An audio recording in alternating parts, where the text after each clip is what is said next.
Привет! Сегодня написал мне один человек и написал он мне следующее.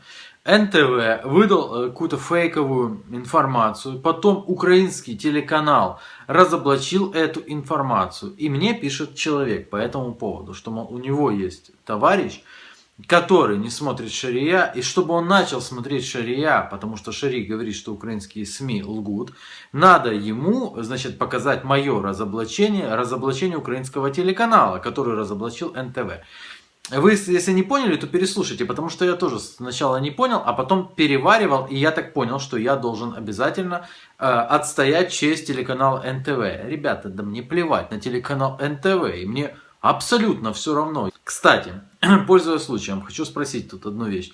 Я уже пару дней сдерживаю себя по поводу как раз таки телеканала НТВ. Почему сдерживаю? Потому что я знаю, что я выдам и начнется. Вот, почему ты занимаешься российским телеканалом.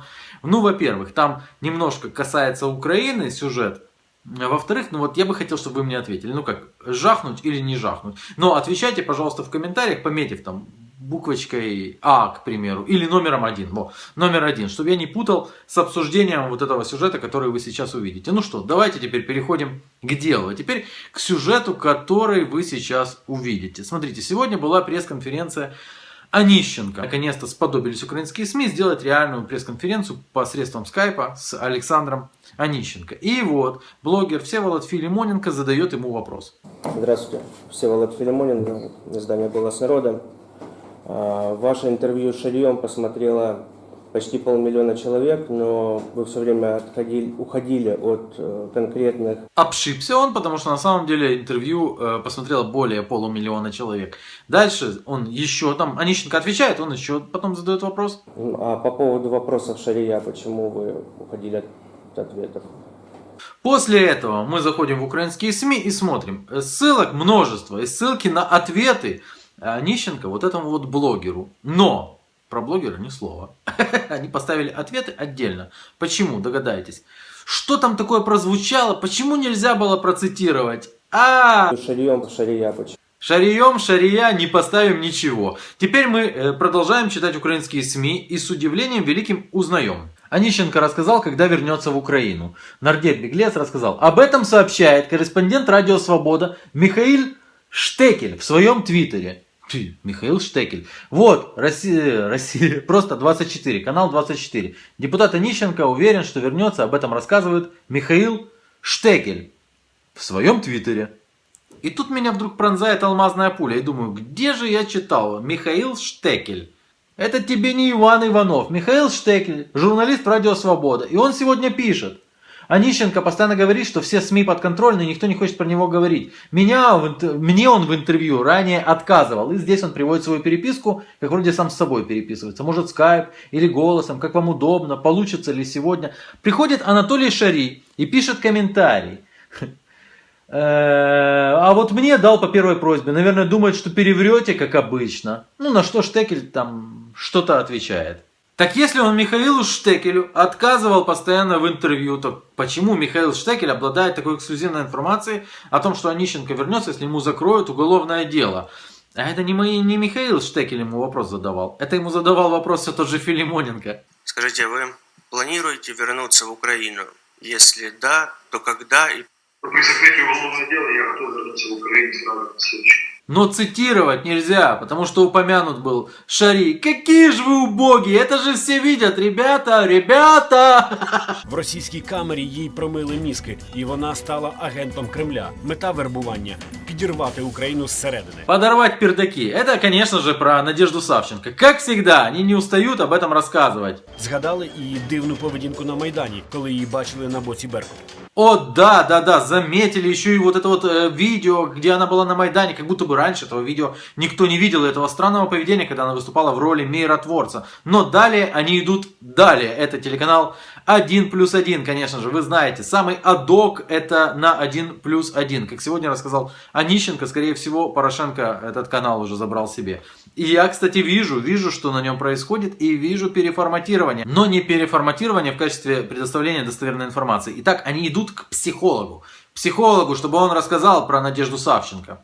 Ми попросили фахівця, психолога-криміналіста, проаналізувати її поведінку. Полковник Ірхін знає, що говорить, бо за його розробками О, нет, нет, это ты, что ли? Это ты, а я не признал тебя, не признал сначала. Я слышу голос вроде знакомый.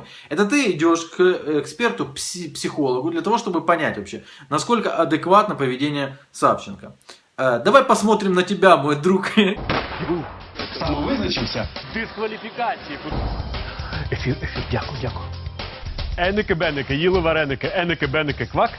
Рве від бажання потриматися за шию. Леді та джентльмени, шок. I moved on her like a bitch. Я її таки пам'ятаю. Хоча вона й була заміжня, але я взяв її. В неї були силіконові прически, ну і знаєш, все інше. О, так вона була заводна як чорт. Молодець, Дональд, ти виграв. Дуже холодно. Hasta la vista, baby. I'll be back. К психологу он пошел. К психиатру сходи сначала, а потом иди к психологу, после похода к психиатру. А почему же вы сами не задали эти все вопросы Савченко? Почему вы постоянно за спиной всех обговариваете? Меня обговаривали за спиной. Выйдите на меня, все, кто хотят, могут связаться без проблем. Потому что не могли с ней связаться. Ці та інші запитання ми хотіли поставити і самій Надії Савченко, однак її оточення послалося на сильну зайнятість народного депутата. А шкода, бо українці сьогодні не розуміють Савченко. Да, украинцы не понимают Савченко. Вы все хотите сделать для того, чтобы не понимали. Ну, а теперь я покажу, как она на самом деле неуловимая Савченко, как она была уловлена телеканалом News One.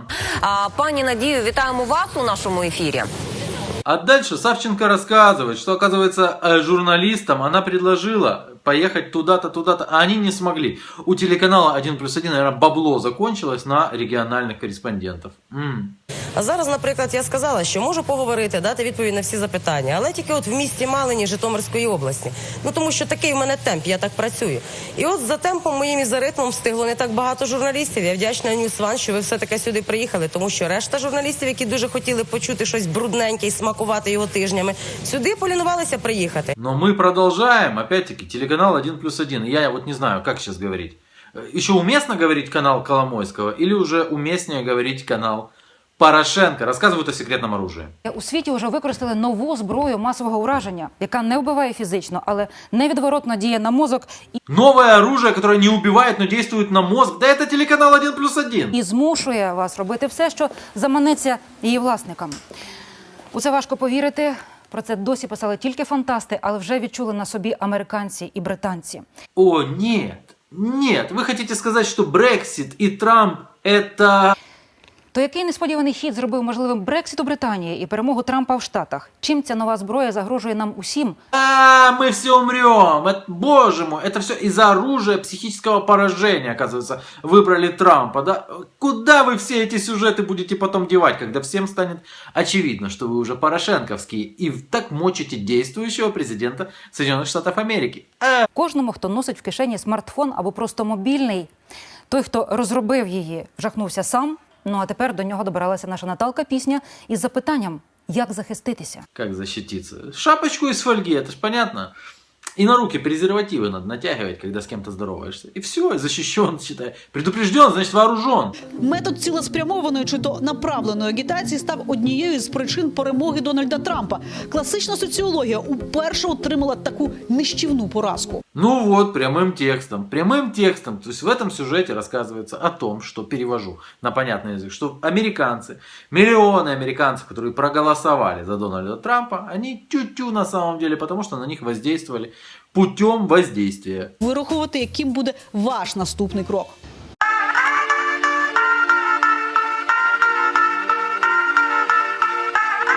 Это одна из тех, кого повредили эти электронные лучи. Это как, собственно, корреспондент 1+1 в Соединенных Штатах Америки. Ну вот теперь посмотрите опять-таки на этого человека. Ему психиатр не нужен.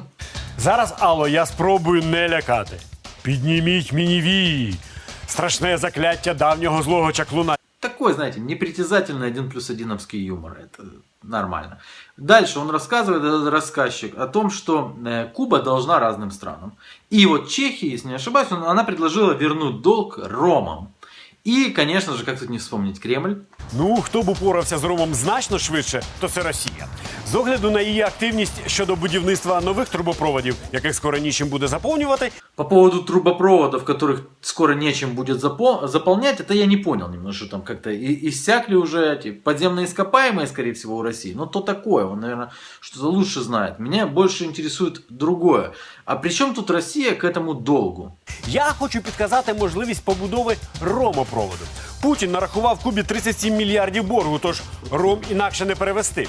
Якраз заминка вийшла з Північним потоком-2. Ты про Северный поток расскажешь ближе к ночи. Но вот он вбросил, да, что Путин сколько насчитал долга Кубе, но забыл упомянуть. Они постоянно что-то забывают упомянуть. О том, что Путин списал 90% долгов Кубы перед СССР.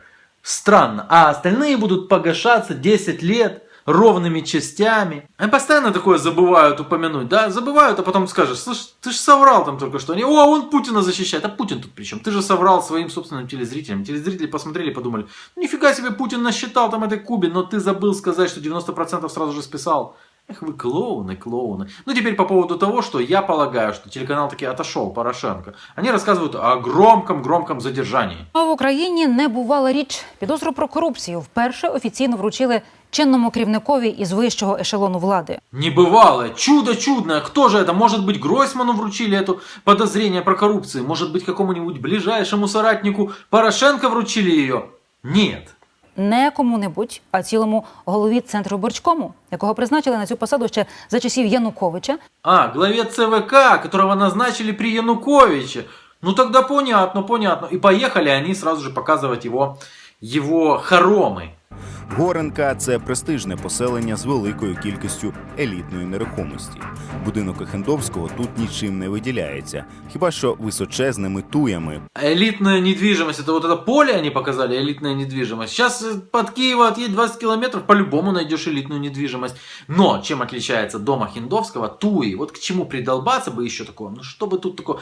Вроде как золоченых ангелов нет. К туям придолбаемся. Более того, обратите внимание, как они снимают. Если снимать снизу, то, знаете, маленький старый операторский секрет. Снимай снизу, для того, чтобы что-то показалось выше. По периметру доглянутої території. Двоповерхова хата з мансардою. Місцеві добре знають, хто тут проживає. Кажуть, без охорони не пересувається. Говорят, без охраны не передвигается. И теперь послушаем, что же говорят. Охрана только его сопровождает, когда он приезжает и когда он уезжает. На работу и с работы. Тогда его сопровождение идет. Тут машины крутые приезжают.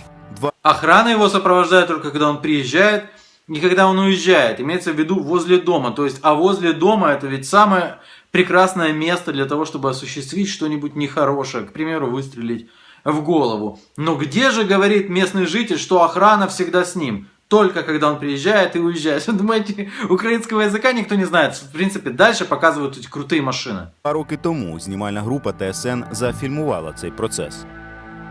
Ребята, я, конечно, знаю, что там сейчас небольшие проблемы с уровнем жизни и все такое прочее, но когда-нибудь мы сделаем тест-драйв, я вам покажу, что такое крутые машины.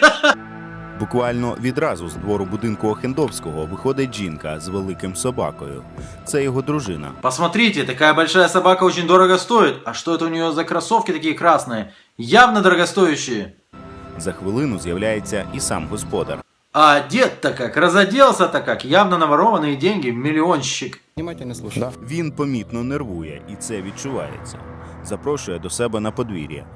Еще один психолог появился. Он нервничает, это чувствуется. Ты вообще обычно, вот если что-то почувствовал, говори об этом в репортажах. Это очень интересно. Ну, дальше они перечисляют по недвіжимості там. Тут майже 1000 квадратних метрів території. Частина цієї площі, згідно з декларацією, записана на його дружину. Частина на тещу.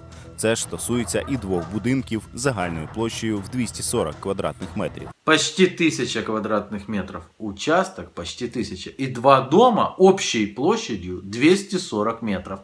Ого! А этот дом является собственностью вашей семьи? Этот дом является собственностью моей жены и матери моей жены. Он был приобретен в 1993 году. Вы имеете в виду участок?